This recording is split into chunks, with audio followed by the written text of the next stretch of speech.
London, 1849, the kind of November night that polished the city into a mirror of light and fog. Gas lamps wore halos, carriage wheels stitched wet ribbons along Grosvenor Square, and inside the Countess of Pembroke's mansion 100 candles turned crystal to constellations. Music trembled like a secret waiting to be told. Perfume, laughter, the crisp whisper of silk. Everything shimmered on the verge of a story. Rosalind Ashford moved through the glow as if it rose from her, not to her. Emerald satin traced the pure line of her back and fell into a disciplined cascade. Pearls, old and soft with family history, lay against her throat. Yet it was her poise that arrested attention. The serenity of a woman who had measured the room, the season, perhaps the century, and found it all charming but hardly decisive. When she smiled, it was an invitation and a boundary at once. Everyone knew she had refused 12 proposals. No one could agree whether it was because her standards were too high or because her imagination was higher still. She stood near the marble fireplace where 2 carved angels pretended not to eavesdrop. A log caught and flared. On its breath, the chandelier above her became a trembling galaxy. A gentleman with hopeful shoulders adjusted his cravat and began the familiar drift toward her, armed with compliments sharpened in advance. He faltered when Rosalind's green eyes met his with polite attention, bright as newly minted steel. She listened. She allowed him the courtesy of an end to his sentence. She gave him a pleasant nod that cooled the future by 10 degrees, and the gentleman turned away, already telling himself he had preferred the card-room from the beginning. Rosalind let the moment pass, not triumphantly, but with the inward exhale of someone who has again defended a frontier that must be defended every day. To be admired was agreeable. To be purchased was intolerable. She sipped her champagne and watched the dancing, pairs revolving like thoughts, drifting, choosing, yielding, deciding, and allowed the orchestra to tell her heart what it would if it could. The butler's voice broke across the music with a ceremonial clarity that rippled outward like thrown light. His Lordship, Damien Blackthorne, Marquis of Thornfield. Even before the heads turned, something in the atmosphere tightened. The name travelled faster than sound. Dark estates in the north, a fortune with cliffs under it, rumours of a temper that could be as cold as granite when crossed, and as unexpectedly generous as a thaw in March when moved. Rosalind had heard enough to be unimpressed. A figure cut from masculine superstition, admired by the same world that congratulated itself for admiring him. She turned only because everyone did, the way one glances at a storm regarding whether it intends to rain here or elsewhere. He stood in the doorway like a consequence. Tall, perhaps even taller than the gossip, and impossibly composed. He wore the black of evening with that unstudied precision which suggested the fabric arranged itself out of fear. Blue eyes, darker than the night beyond the windows, scanned the room with the patience of a man who has never needed to hurry to catch anything. A sapphire flashed at his cravat, a single arrogant star. There are people whose presence intrudes, others whose presence includes. The Marquis did neither. He altered the measurement of space entirely. Rosalind saw it happen as plainly as she saw the chandeliers. Women stood a little straighter, as if their spines recalled they were weapons. Men adjusted their expressions, equal parts rivalry and camaraderie. The orchestra, perhaps by accident, perhaps by some ancient instinct, drifted into a newer, more urgent tempo. He made his way forward with a civilized efficiency, greeting those who mattered to him or who imagined they did. Rosalind resumed her regard for the fire, though the sensation of being watched came upon her, not unpleasant, not exactly welcome, like a draught through a door someone had opened in the heart. She inhaled, slow enough that no one would notice, and looked up just as his gaze reached her. It did not stop in surprise. It arrived as if it had always been on its way, and now, unhurried, had found its address. The corner of his mouth altered by no more than a breath. He did not smile, and neither did she. And yet a recognition passed between them, incomprehensible and complete. Rosalind felt the faintest sensation of falling, and, affronted by it, put her glass down. "Lady Ashford," Lord Pembroke murmured at her elbow with the gentle authority of a man accustomed to arranging collisions and calling them introductions.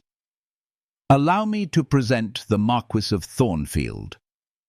"Lady Rosalind," the Marquis said, bowing with that succinct elegance which refuses to perform, yet performs the better for it. "Lord Thornfield." Her curtsy was perfectly measured, the angle of respect, the arc of distance, and when she rose, she met his eyes with a composure that pleased her, because it seemed not all breathless hearts were hers. He waited. He gave the courtesy back. The room, which had been very busy being itself, concentrated a fraction around them. "Your return to London appears to have inconvenienced half its rumour-mongers," Rosalind said lightly, because the silence had grown too intimate for a first sentence. "They must invent new material with very little notice." "If so," he answered, "their industry flatters me more than any of their inventions." "Flattery is inexpensive," she replied. "Exhaustion by flattery is the only cost to beware." "Then we are already prudent," he said. "I tire quickly of anything unearned." The words were a courteous volley. The tone beneath them was not. She inclined her head, considering. Arrogance, yes, but not clumsy. Something she had thought to dismiss, a familiar male certainty, shifted under her inspection, revealing a vein of iron that did not belong to drawing-rooms. "How long have you been back from Scotland?" she asked. "Long enough to remember why I left," he said, allowing the faintest warmth to his voice. "Not long enough to forget why I returned." "Which was? It seems discourteous to say here." "No, my lord," she said. "Here is where discourtesy succeeds best." He laughed then, not loudly, not long, but with unfeigned amusement, like a man genuinely surprised into pleasure. The laughter altered him. Rosalind saw how the severity of his features had prepared for that light, as a cliff prepares for sun. His eyes withdrew from performance and looked at her quite privately. "I came back," he said, "because I prefer to put my hands upon whatever matters to me." A dance had ended. Applause broke like soft surf. Somewhere a tray of glasses chimed. Rosalind held his gaze and refused the invitation to be the first to look away. She had no intention of being moved by a sentence that could be addressed to estates as easily as to people. And yet the line of it slid under her skin with the easy fluency of something stronger than words. She tacked herself to clarity. "I hope London continues to be sufficiently material to occupy both your hands," she said. "There is so much of it that needs arranging." "Will you dance?" he asked with the absolute civility that admits no outcome but two: acceptance or a clear refusal. No coaxing, no bargaining. The respect of an equal who expects equality in return. "I rarely dance the first set with gentlemen I have just met," she said. "Then the second," he said promptly, "or whichever you least prefer." She did not quite smile.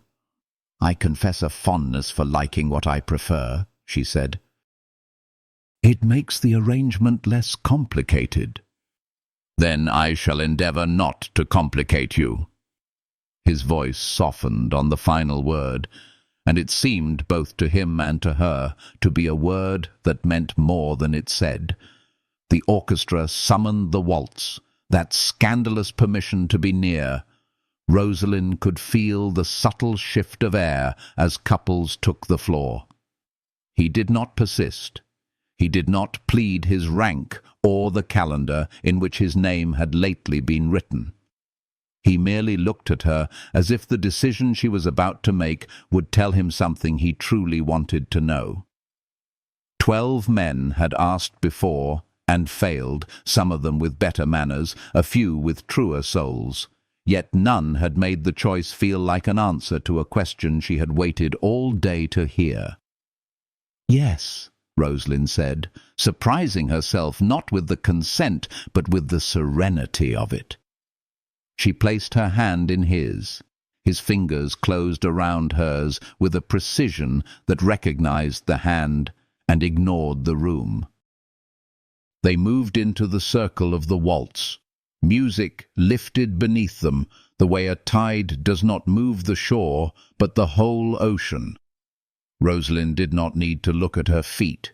She had been trained by governesses and grandmothers and a dozen seasons to float without drowning. Even so, there was a new balance here, a geometry she felt in her bones. He guided, but not as a command, more as if he had understood where she meant to go and made the way wider. The close heat of his body did not crowd her. It threw a kind of shadow around them in which conversation, if they had chosen, could have been honest. They did not speak. The silence became its own dialogue, the measure of breath, the slight incline at a turn, the almost imperceptible tightening at his hand when the swirl of other couples threatened to intersect with them.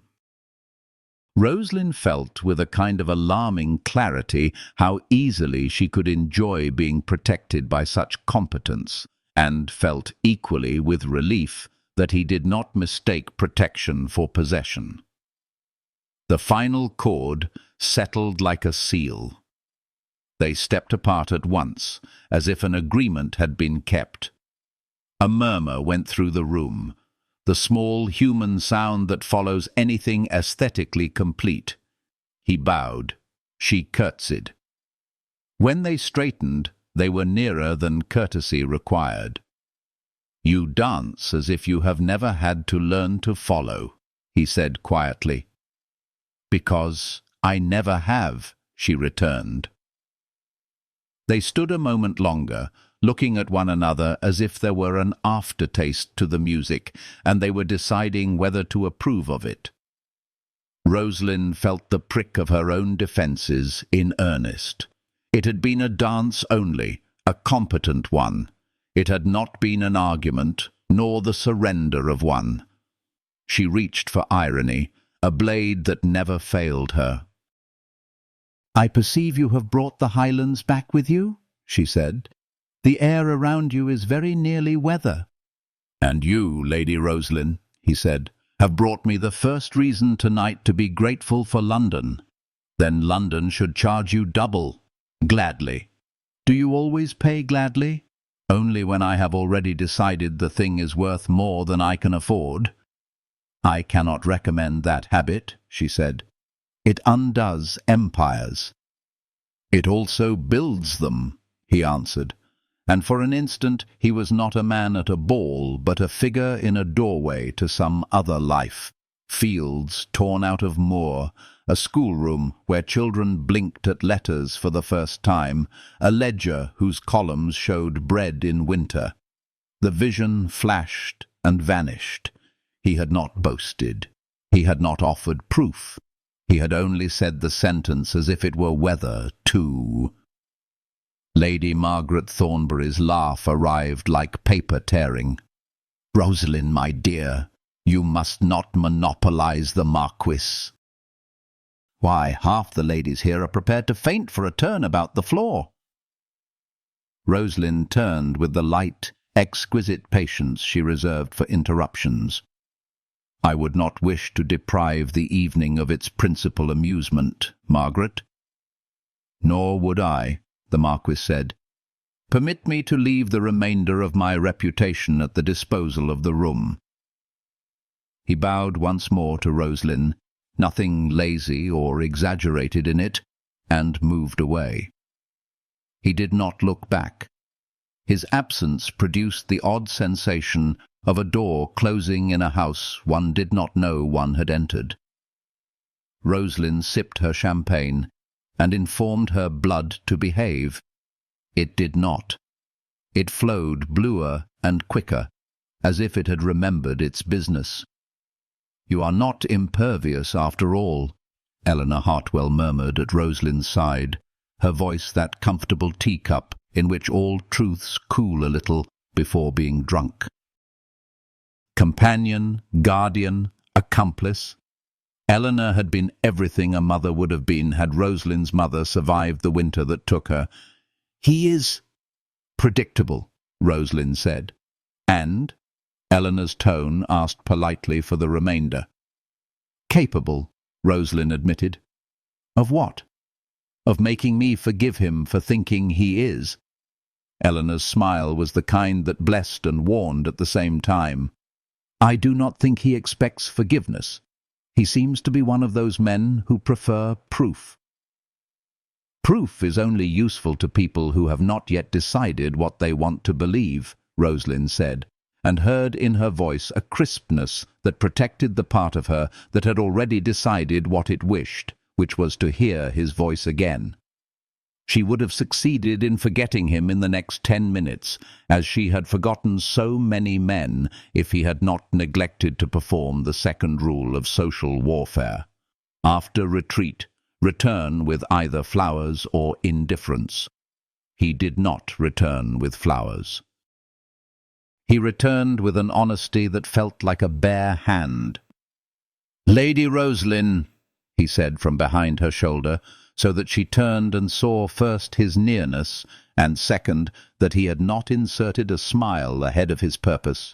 "May I ask you one question?" He had come alone.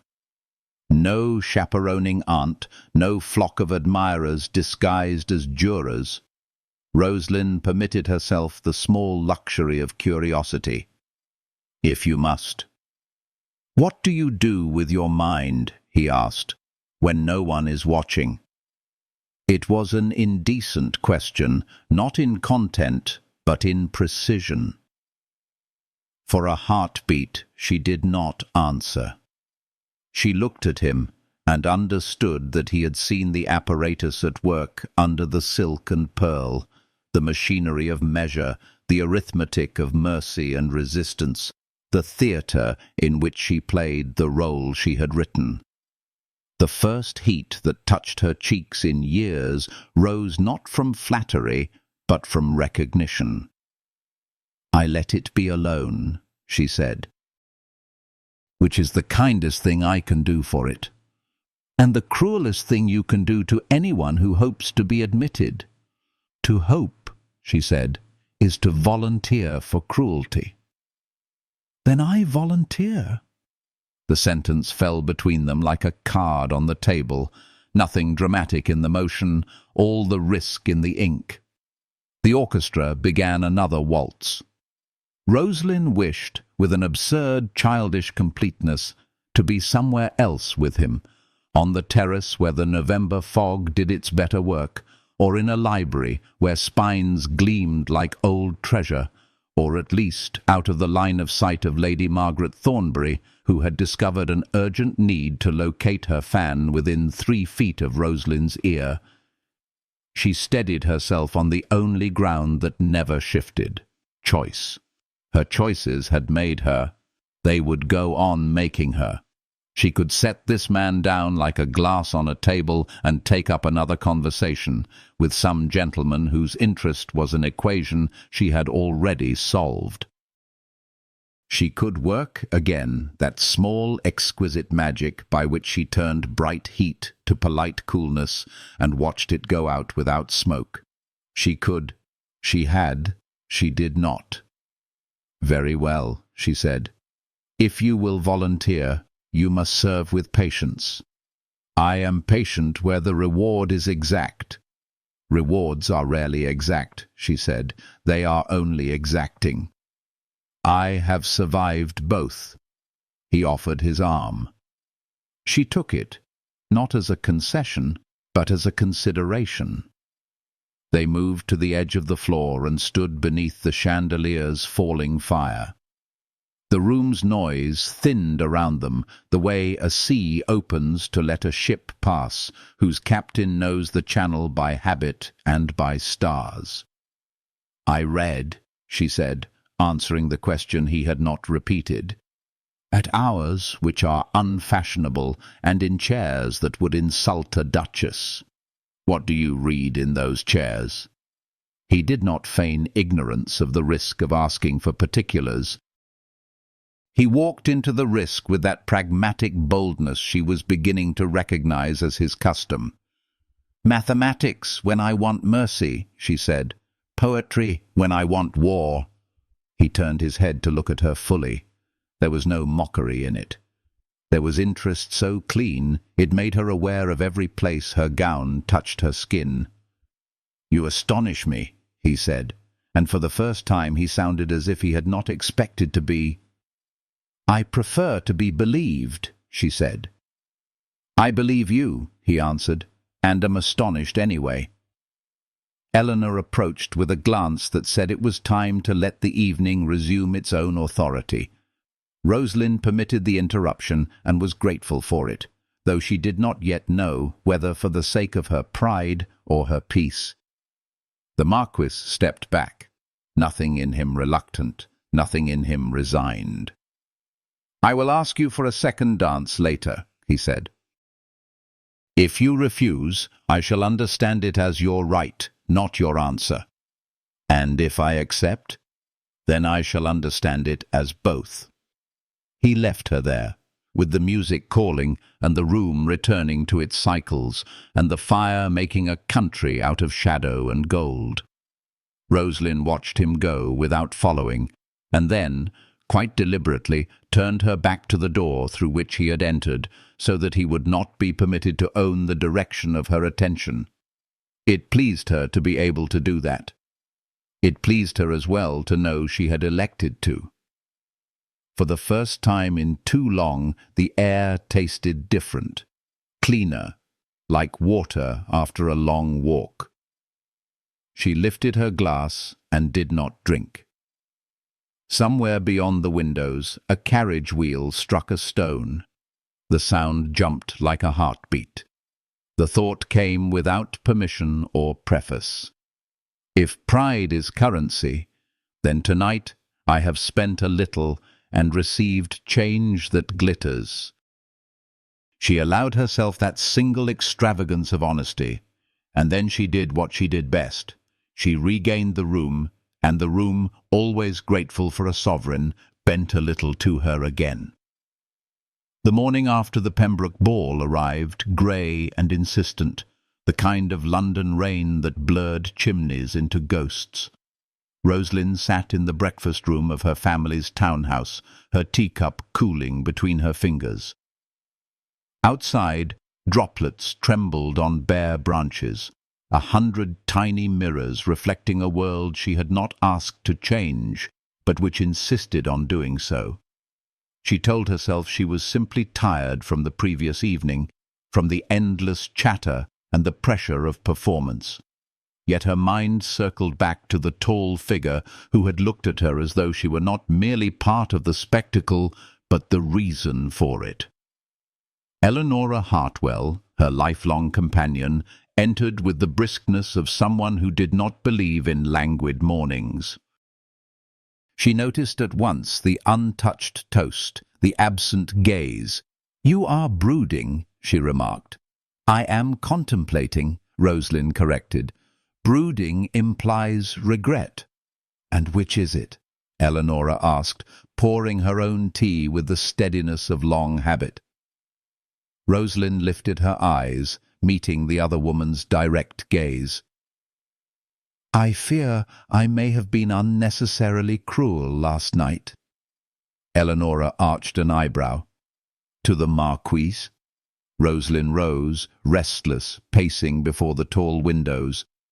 He was not the arrogant fool I expected.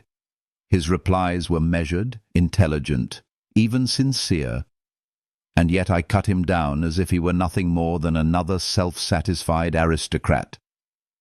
Perhaps because that is what you needed him to be, Eleanora suggested gently. Convenient enemies are easier to dismiss than inconvenient equals. Rosalind turned back, unsettled by the truth in the words.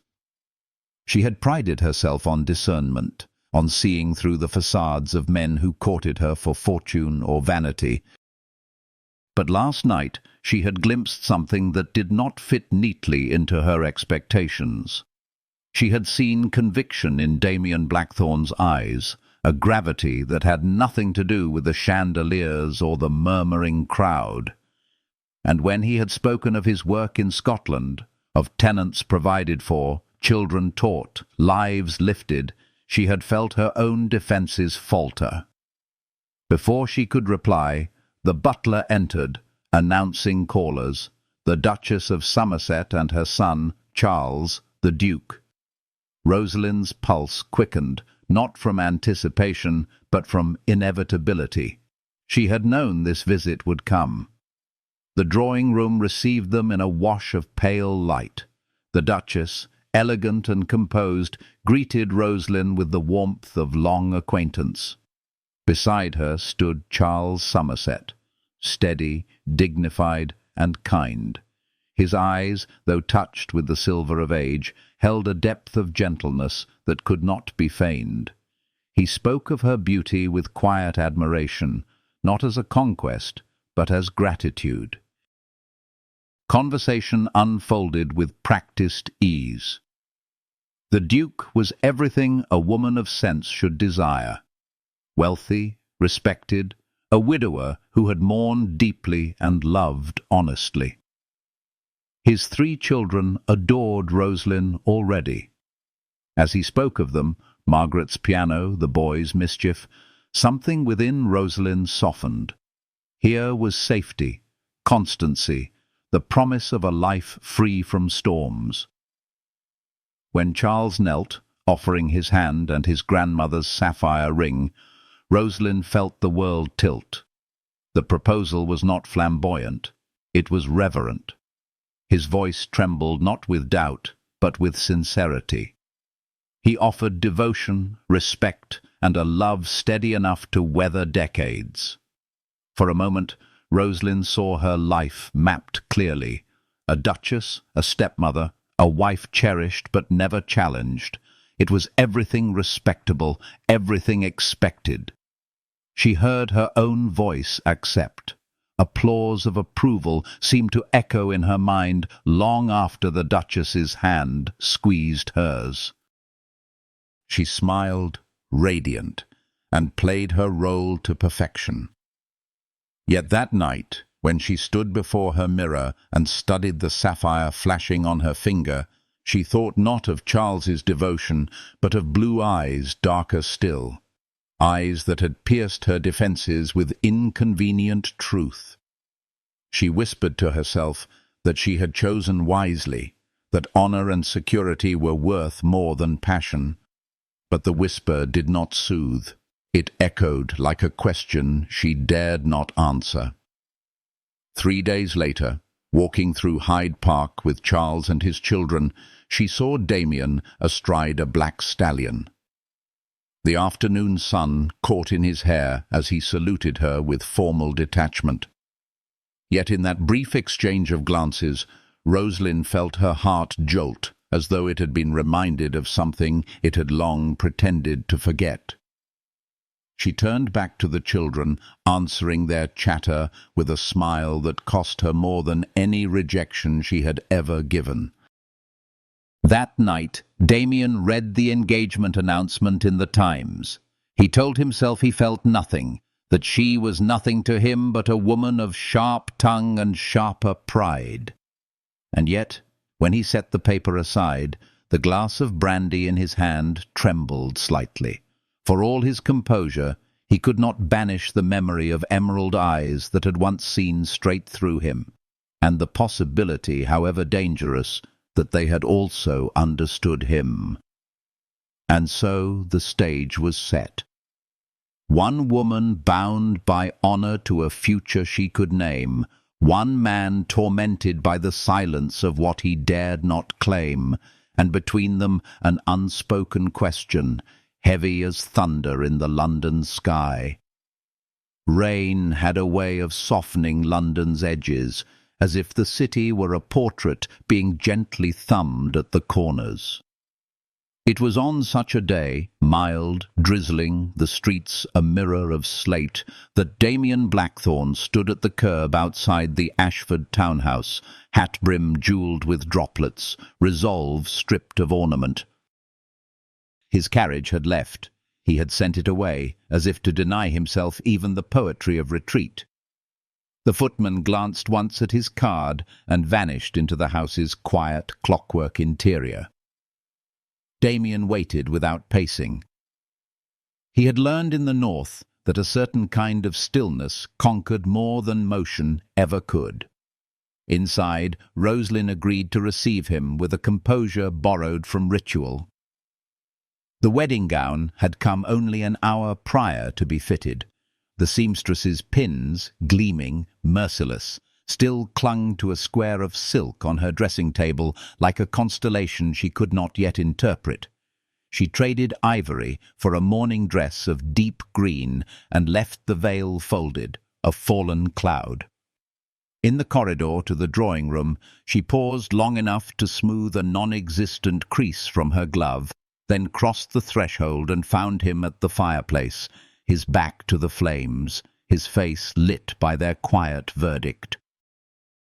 "Lord Thornfield," she said, and it pleased her voice to find itself steady.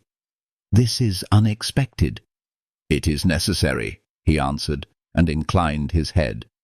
She gestured to a chair, expecting him to refuse it, and relieved when he did. Sitting would have implied an ease neither of them could claim. The rain ticked against the tall windows with the courtesy of someone knocking who does not intend to be admitted. Roslyn stood near the corner of the hearthrug, the angle of her posture precise. He, a pace nearer the mantel, seemed carved out of the day's shadow and given a single blaze to stand before. He was thinner than she remembered, or perhaps the severity she recalled from the ballroom had merely taken its proper shape now that laughter was absent. She took in the details because it was easier than taking in the purpose. The clean line at his jaw, where the morning's shave had missed nothing, the damp dark at the edge of his hair, the gloves in his left hand, crushed lightly as if they were holding him. "Say what you've come to say," she said, gentle as the request could be. He lifted his eyes to hers and did not disguise the cost. "Do you love him?" The question struck the room first.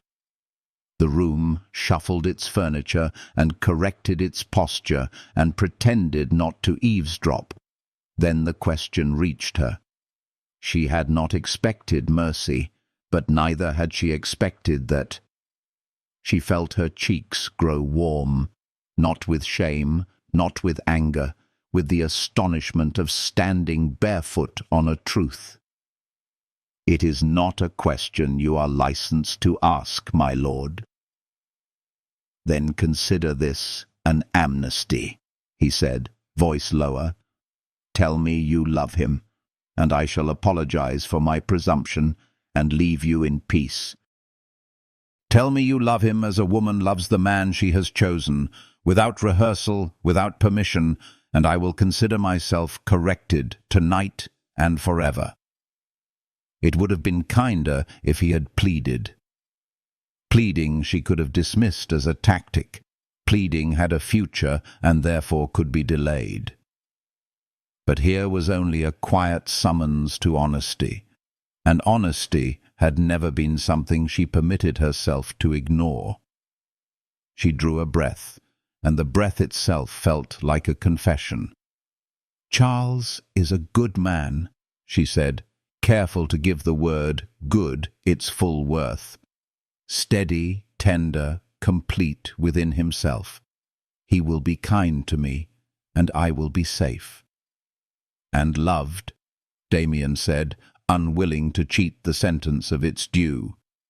"He will love you with his whole honorable soul." "Yes." "And you?"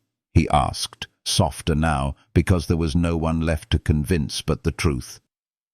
"Will you love him with yours? Thunder does not need to be loud to be believed." She closed her eyes for a heartbeat and saw the life she had accepted. Sunlight on Somerset lawns, laughter echoing down a corridor filled with children's steps, a library arranged by someone else's preferences in which she could study safely, gently, respectfully, forever. She saw herself within it as a figure placed just so in a careful landscape. The passage of the seasons reflected in her gowns, the bend of her mouth, the quiver of a curtain stirred by a breeze she did not control. She was beautiful there. She was not alive. "I will be loyal," she said. He flinched, not visibly, not with drama, but with a minute withdrawal of breath, as if the word had struck him where armor does not cover. "Loyalty," he said, "is the language of soldiers and friends. Marriage deserves a more dangerous grammar. Danger is not a virtue." "No," he agreed, "but sometimes it is a proof." She wanted to be angry with him then. Anger would have given her a straight corridor to walk down.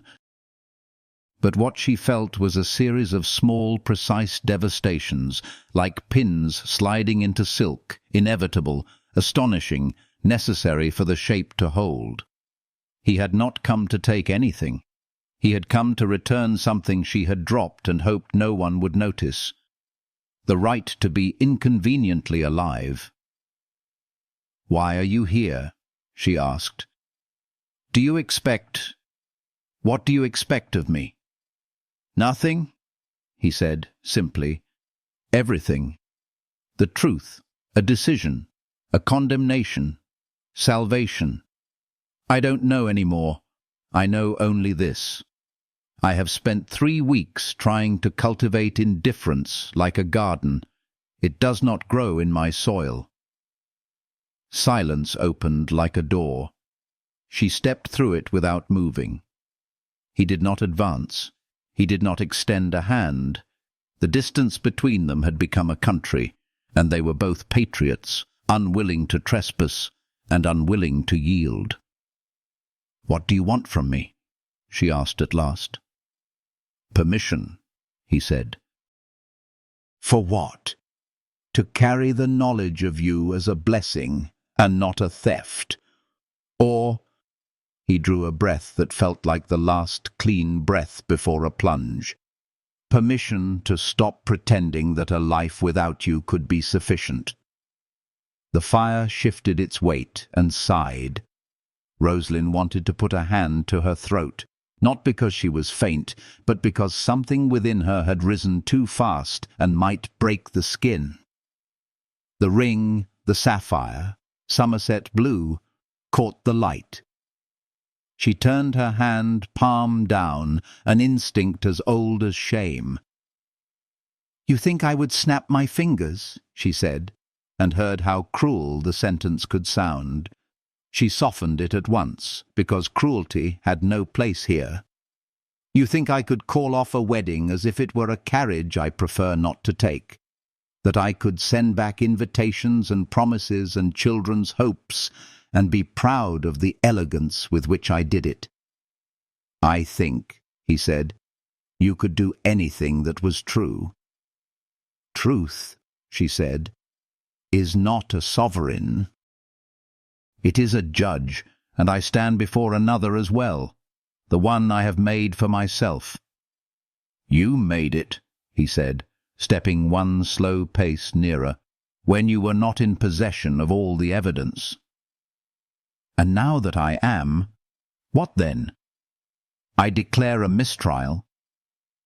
She tried to smile and failed.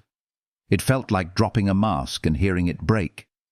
He did not move again. He did not crowd the moment. "Roslyn," he said, and the use of her given name did what he must have known it would. It recalled her to the person who existed before titles and arrangements. "I have nothing elegant to say. I have only this. When I look at you, I recognize my future. I recognize a mind that will not let me lie, a heart that will not let me grow small, a life that will be work and mercy and laughter and—" the word was a blade and a balm. "Home." She turned away because the tears would come if she did not. The window was a dark mirror in which the rain wrote small, slant scripts. Behind her, she heard him attempt a breath that would not make a claim of itself. "I am not asking you to do anything cruel," he said. "I am asking you not to do anything cowardly." She spun back, fury arriving blessed and hot. "How dare you?" He bowed his head at once, as if the rebuke itself were a held sword. "Forgive me. I use the word at my own expense as much as yours. What you call cowardice," she said, "others might call honor. There are children who count on me now to keep my word. There is a man who has done nothing but treat me with reverence. There is a mother who is already planning flowers by the thousand. And there is the whispering edifice of our entire society waiting for a crack large enough to drown me in." "Then do not open a crack for them," he said. "Open a door for yourself." "You make it sound easy." "It is the hardest thing I have ever asked of anyone," he said. "And I have ordered men to cut roads through winter." The truth of that hung between them and grew warmer, like a coin travelling hand to hand. She believed him. She believed he had not come to win a duel, but to surrender a secret. "Do you think I do not know the cost?" she asked, quieter now. "To disappoint a good man, to bruise the innocent, to turn the city into a chorus that sings our names in the key of scandal. I know it. I have counted it.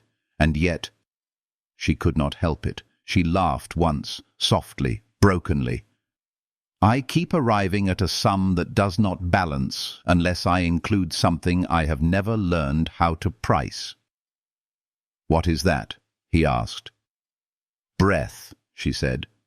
"The kind one only takes when one has stopped pretending to be a portrait." His eyes closed, as if in prayer or gratitude. "Then say no," he whispered. "Say no to me, and I will leave, and you will marry him, and I will go north and spend the rest of my life planting usefulness like trees I may never see grow high enough to throw a shade. I will fill the empty with work until the work is the only thing that speaks. I can do it. I have done harder. But if, she said, if there is anything in you that would rather be wicked for once than perfect for always, say it now." The word wicked made her smile in honest surprise. She saw, with a sudden clarity that felt like grace, how fiercely she had curated her goodness, how it had become a sort of jewelry she wore against judgments that would be made anyway. She thought of the blue ring, the careful life, the polite future, and then, as if an invisible hand had turned her face, she thought of the waltz, of moving as if the floor had been built just then to bear them, of silence that felt like a language she had always spoken and never learned. Her throat hurt with wanting. "Damien," she said, speaking his name for the first time because something in her had already crossed a line. "What you are asking is not a choice about love, it is a choice about becoming." "Yes," he said, as if she had solved an equation he had only guessed at. Exactly that. She took one step and then another until she stood close enough to see where the rain had dampened the edge of his collar. The impulse to reach out and smooth it down was so profound it felt like memory. She clasped her hands instead and felt the sapphire bite her glove. The pain steadied her. "I will not humiliate a good man in public," she said. "I will not let his children become instruments in a story that is not theirs. I will not be the villain in a play written by people who do not know my name without my father's beside it."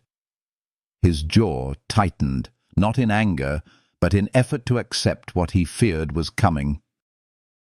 "But I also will not lie at the altar," she went on, and watched those words change the very atmosphere of the room, like heat added to a chemical that must now transform. "I will not say I do to a life that asks me to be less alive than I am." Relief, violent, astonished, undignified, flashed through him so quickly that he had to lower his head a fraction to hide it. When he lifted it again, his eyes were bright with a light that did not come from the hearth. Then, "Do not finish the sentence," she said. "If you do, I will be lost." They stood there, ruined and remade by an honesty that neither had meant to survive. After a long moment, he nodded, accepting her terms as a soldier accepts a hill he will take later with fewer men and more care. "What will you do?" he asked. "What is honorable?" she said, because it was the only word that could reconcile the halves of her life. "And what is true?" "You cannot keep both." "I can," she said, and surprised herself by believing it. "But not today." At that, he stepped back, as if recognizing that anything nearer would burn rather than warm. He put on his gloves with the same attentiveness he had shown in taking them off. When he spoke, his voice had found its gravity again. "When you walk down that aisle," he said, "if you choose the life you have agreed to, I will not be there." She looked up sharply. "If you choose me," he said, "I will be." There was no arrogance in the promise. It was a way of saying, "I will not trespass." It was also a way of saying, "I will fight." "Go," she said, because her heart had started to behave like a trapped bird. "Please." He bowed, not the bow of a ballroom or a court, but the bow of a man who recognizes in another the authority that matters most, the right to choose. At the door he paused, hand on the latch, and without turning said very quietly, "I am afraid." She could not bear for him to leave with that. "Of what?" "That I have given you something you did not ask for," he said, "and that it will cost you more than it costs me." Her answer surprised them both. "Then pay for it with me," she said, "or not at all." He nodded once, as if she had set the terms of a treaty that favored neither, and therefore might hold. The latch lifted. The door closed behind him with the soft finality of a page turned, not back, but forward. Rosalind stood where he had left her, until the pinprick stars of the seamstress's sample on her dressing table faded from her mind, and the ring at her finger felt heavier than any jewel should. Eleonora found her there, and did not pretend not to understand. "Well?" she asked. "I am going to ask a man for mercy," Rosalind said, "and if he is as good as I believe he is, he will give it." The next days rearranged themselves around that intention. In public, nothing changed. Gifts arrived, silver engraved with a crest that could have been hers, linens that could have remembered her skin, letters addressed to Her Grace that should have made her glow, and instead made her cold. In private, she wrote a note to Charles and asked to see him alone in the smallest drawing-room at Whitmore House, the one that overlooked a garden where nothing was yet in bloom. He came at once, without ceremony, as if he had been waiting, as if kindness itself were a kind of speed. When he entered, Rosalind saw not the Duke, but the man, the tired tenderness at his eyes, the careful way he held his body, as if he had learned from grief the courtesy of not startling happiness. "My dear," he said softly, and stopped when he saw her face. She told him everything. Not every detail, not every tremor, but she told him the shape of it. That she had searched a room and found a face that was not his, that she had tried to be loyal to an idea of goodness, and had discovered that goodness, too, demanded truth. She did not say Damien's name. She did not need to. Charles listened with his whole attention, as if he knew the only dignity left to him was to make of himself a place where she could be brave. "I will not lie to you," she finished, voice almost gone.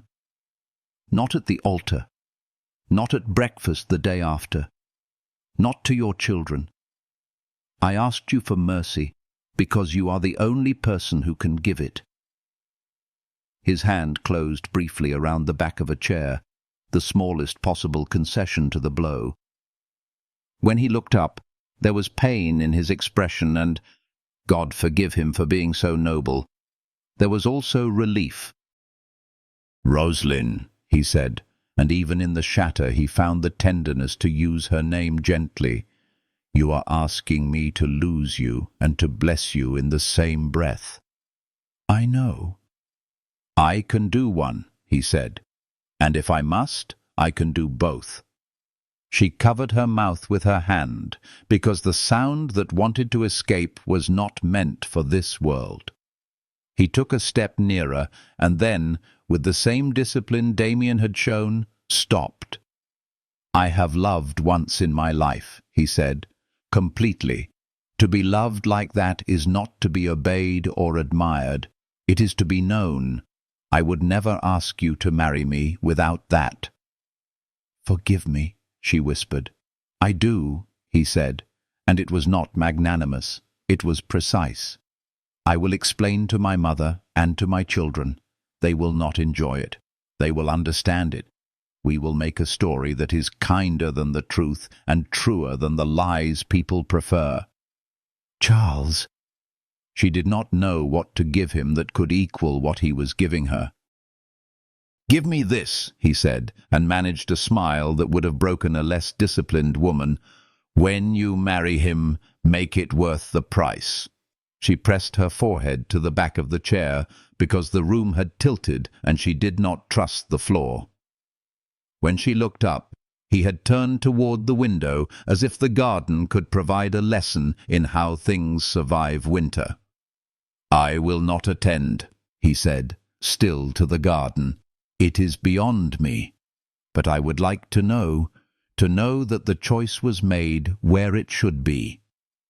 "At the altar," she said. He nodded once. "At the altar." On the morning set for her wedding, the sky was so absurdly clear it felt like a dare. The city sparkled as if it expected perfection. The cathedral's bells practiced joy in advance. Rosalind dressed not in the privacy of a fairy tale, but in the midst of a household that had worked itself into a holy flurry. Eleanora buttoned the last pearl with hands that had steadied her through every fall. When they stepped into the carriage, the crowd cheered, as if noise could bless what they did not know. She saw him before anyone else did.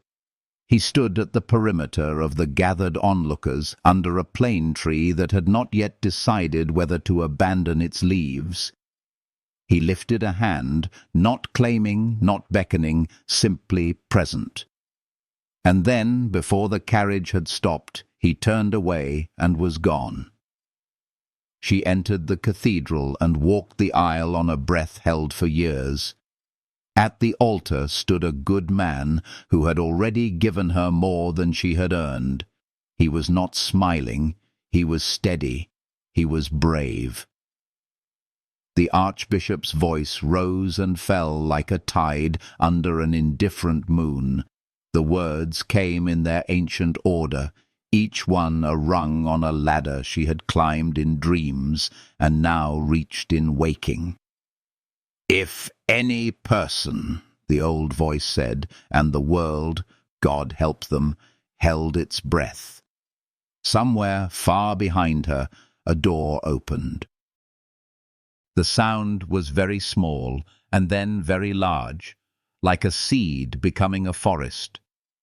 Rosalind did not turn. She did not need to. She knew the shape of the future by the sound of its step. She lifted her eyes to Charles, and in them he saw everything: apology, gratitude, terror, joy. He held her gaze, and with a tenderness that ought to have ruined her, nodded once. It was enough. Her voice, when it came, was clear, not because she had rehearsed, but because she had arrived. The cathedral was dressed like a jewel box that morning, its ancient stone washed in shafts of autumn light, its high windows casting rainbows that fell across marble and velvet. Nobility and gentry filled every pew, their whispers rustling like a forest in expectation of spectacle. The air was thick with incense, roses, and anticipation.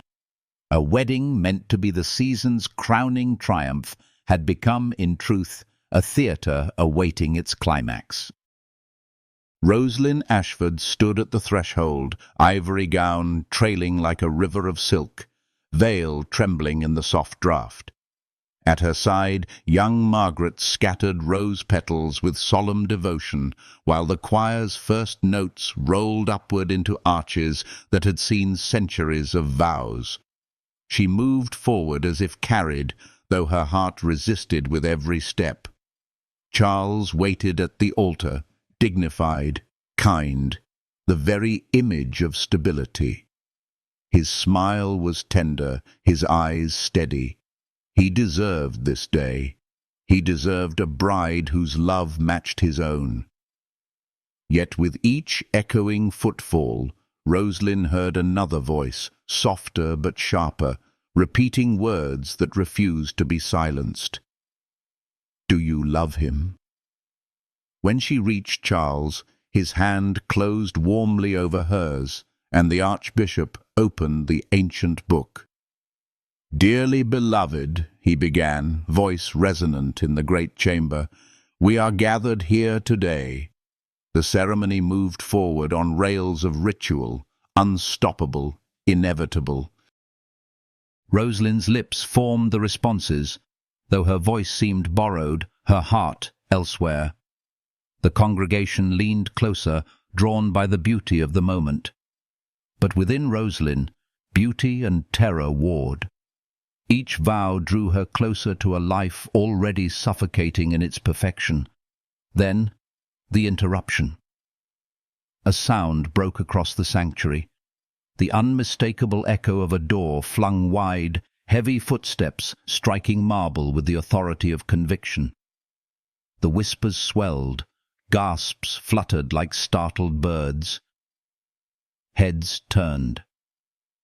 Down the central aisle walked Damien Blackthorne, uninvited, unashamed, his dark coat stark against the riot of colour. His face was carved with resolve, his eyes fixed only on her.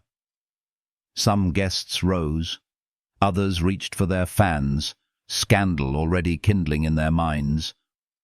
The Archbishop faltered, words collapsing on his tongue. Charles stiffened, his hand tightening faintly around Rosalind's. And Rosalind felt her knees weaken with a tremor of recognition, not of surprise. Damien stopped at the base of the altar steps. He bowed briefly, not to the Archbishop, not to the Duke, but to Rosalind alone. His voice carried clear and unshaken.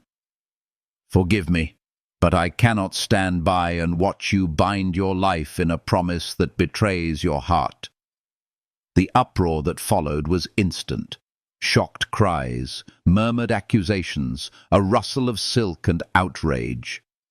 The Duchess of Somerset pressed a hand to her lips. Margaret clutched her basket tighter, bewildered. Charles found his voice, calm but edged with steel. "My lord, this is neither the time nor the place. Lady Ashford has made her choice." "Has she?" Damien's reply was quiet, but it struck the cathedral with more force than thunder. He lifted his gaze to Roslyn, and in that moment the entire congregation ceased to exist. "Tell them, Roslyn. Tell them you love him. Tell them you cannot imagine a life without him. Speak the truth, and I will leave this place and trouble you no more." Her breath caught. The weight of hundreds of eyes pressed upon her, yet she saw only his, the desperation, the devotion, the raw courage that had driven him to scandal. Beside her, Charles's hand was steady, but trembling faintly with hope that she would end this intrusion quickly. In the front pew, the children stared at her with eyes wide as questions. The Archbishop waited, aghast, his book still open but forgotten. All of London's society leaned forward to witness whether honour would triumph, or love. Rosalind's throat ached. To speak was to wound, to remain silent was to kill. She turned to Charles, the man who had given her only kindness, and saw in his gaze both pain and clarity. He understood. His whisper reached her alone. "You cannot, can you?" She shook her head, tears gathering. "No," she breathed, though the word broke her like glass. Louder now for all to hear. "I am sorry." "You deserve better than me." A silence followed, vast and trembling. Then Charles, with a dignity that drew tears even from strangers, released her hand. His voice rang with steady grace. "My dear, I have loved twice in my life. Once in my youth completely, utterly, and once again hoping affection and respect might suffice. But I have known true passion, and I will not deny it to another. Lady Ashford deserves a love equal to her worth. And so, my lord—" He turned to Damien, whose breath faltered at the gift being given. "If you can promise her that, then I release her." The cathedral gasped again, this time in awe. Damien's eyes shone with unshed tears, his voice breaking but firm. "I can, and I will spend my life proving myself worthy of her." He reached up, extending his hand to Roslyn. She did not hesitate. Gathering her train, she stepped down the altar steps and into his reach, her fingers sliding into his as if they had been waiting for this exact moment since the beginning of time. The applause was scattered at first, then swelling, some shocked, some moved, some simply unable to resist the force of love unveiled before them. The Archbishop dabbed at his eyes, muttering that never in 40 years had he witnessed such truth at an altar. The Duchess fainted quietly. The children whispered among themselves, Margaret whispering with disarming logic, "If she loves him, she must go with him." Roslyn knelt briefly before them, promising care, gratitude, and love always, though their tears pierced her deeper than any reproach could. When Damien drew her up into his arms, the kiss they shared beneath the cathedral's soaring arches was no genteel gesture. It was a proclamation.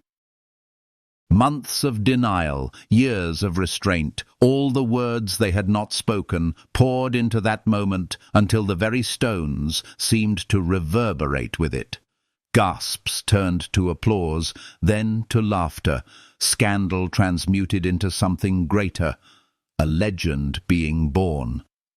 As they walked down the aisle together, the crowd parted with a mixture of outrage and wonder. Charles remained at the altar, standing tall, his sorrow veiled with nobility. He had lost a bride, but gained the knowledge that love, true, unyielding love, still walked the world.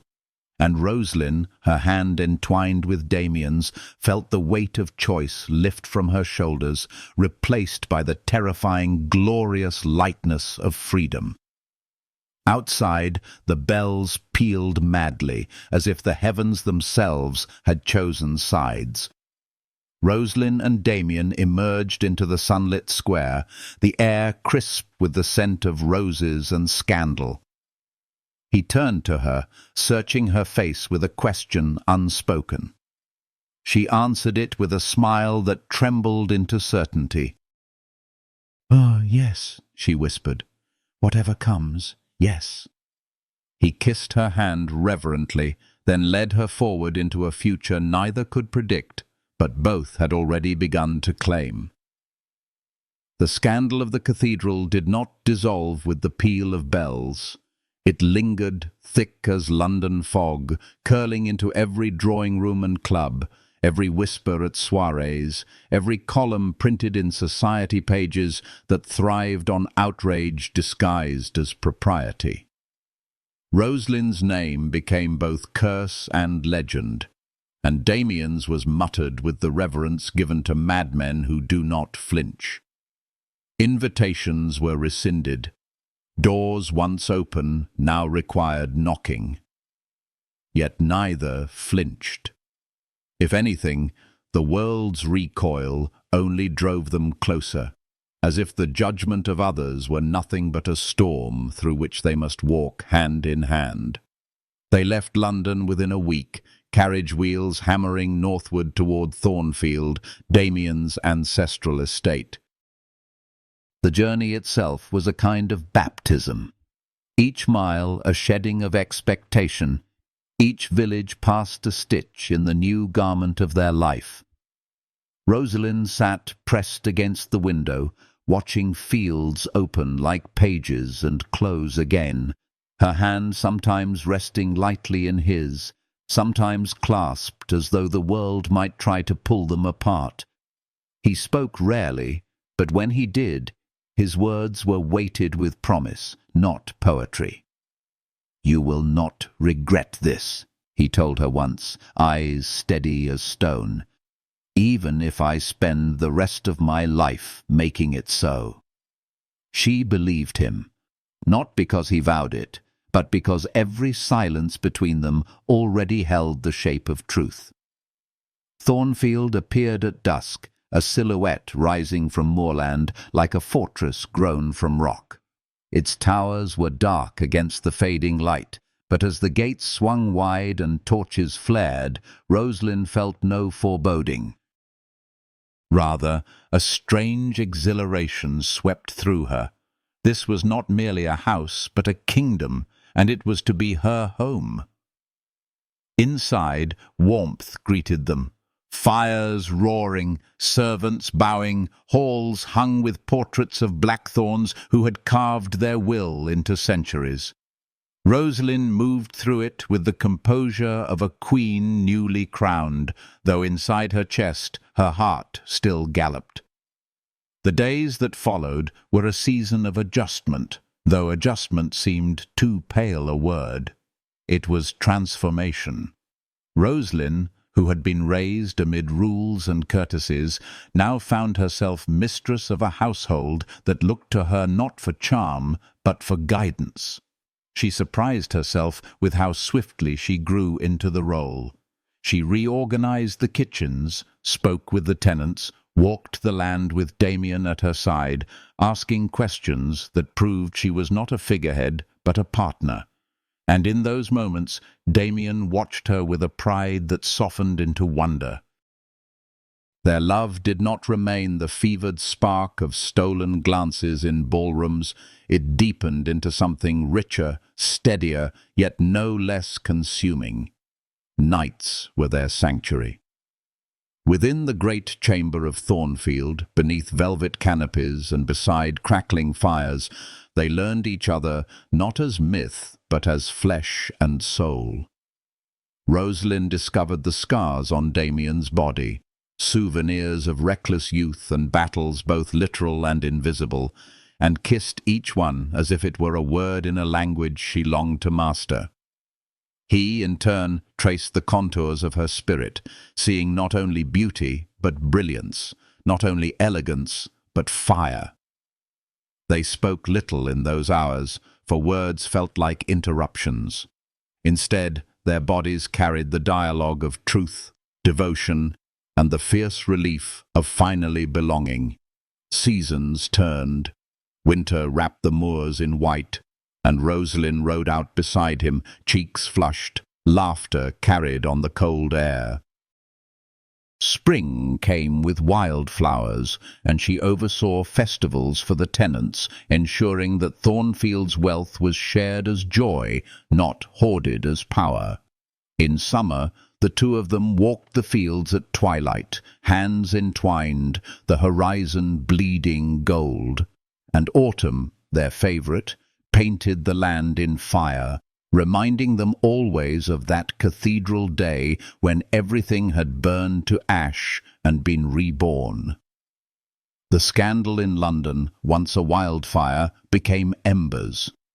Whispers softened into sighs of reluctant admiration. The tale of the Marquis who had dared to halt a wedding and the woman who had dared to walk away from honour into love became less a shame and more a legend told with wine and candlelight. Even Charles Somerset, with his quiet dignity, refused bitterness. He remarried some years later to a widow of gentle heart, and Rosalind sent him a letter of blessing written with tears and gratitude. 6 years passed. Thornfield grew brighter under Rosalind's hand, its halls filled with music, its lands with prosperity. She bore 2 children, first a son, then a daughter, and with them came a peace she had never thought possible. Damien, once a man of storms, became something else, still fierce, still unbending, but tempered by the joy of family. He would return from managing the estate and find Rosalind reading to the children by firelight, her hair gleaming, her voice steady, and he would stand in the doorway as though afraid to disturb a vision that might vanish. One evening, when the children had gone to bed and the house lay quiet, Damien led Rosalind onto the terrace. The sky was an ocean of stars, the moor breathing its endless song. He drew her close, wrapping her in his cloak, and whispered, "Do you regret it, leaving the world as it was?" She tilted her head against his chest, listening to the steady drum of his heart. "Not for a single breath. Even with the cost?" "The cost was the proof," she answered softly. "If love were easy, it would not be ours. We burned for it. We bled for it. And look what we built." He kissed her then, slow and reverent, as if sealing not only the night, but every night yet to come. The stars bore witness, and the moor held their secret like a confidant. For theirs was not the love of ballads alone. It was the love of hearth and harvest, of laughter and forgiveness, of bodies that grew older together, and souls that only grew brighter. And so the story that had begun in scandal ended not in ruin, but in triumph. Not the triumph of society's applause, nor even of history's pen, but the triumph of 2 souls who chose each other when choosing meant everything. Rosalind, once the woman who had been courted by a dozen men and unmoved by them all, had found her equal. Damien, once the Marquis feared more than admired, had found his salvation. And if the world still whispered, let it. For in Thornfield, where love had taken root and grown into a life, the only voices that mattered were those spoken in the quiet of night, in the laughter of children, and in the eternal vow, renewed not before an altar, but before the simple, merciful gaze of the stars, that they would love and love and love again,